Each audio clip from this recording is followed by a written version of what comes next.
আলাইকুম ওয়া রাহমাতুল্লাহ। সুপ্রিয় আমল শিক্ষার ভাই ও বোনেরা, আশা করি আল্লাহ রাব্বুল আলামিনের অশেষ দয়া ও মেহেরবানিতে আপনারা সকলে ভালো আছেন, সুস্থ আছেন। আজকে আমরা ব্যতিক্রম একটি ভিডিও নিয়ে আজকে আপনাদের সামনে উপস্থিত হচ্ছে, যে ইতিপূর্বে কোনো চ্যানেলে আমার জানা মতো এইভাবে ছাড়া হয়নি। আজকে আমরা আপনাদের বিশেষ সুবিধার জন্য, বিশেষ করে অনেক মা বোনেরাই উজু কিভাবে করতে হয় জানে না, আমরা আজকে উজুর প্র্যাকটিক্যাল নিয়ম দেখাবো এবং বলে দেব যে কিভাবে উজু করতে হয়, মহিলাদের উজুর নিয়ম।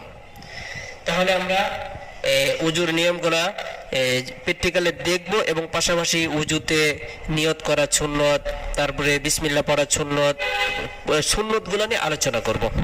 তাহলে আপনাদের জন্য উজুর বিষয়গুলো আরো সহজ হবে। আর উজুর ফরজ সম্পর্কে আমরা সকলে অবগত, সেটা হলো উজুর 4টি ফরজ: মুখ ধোয়া,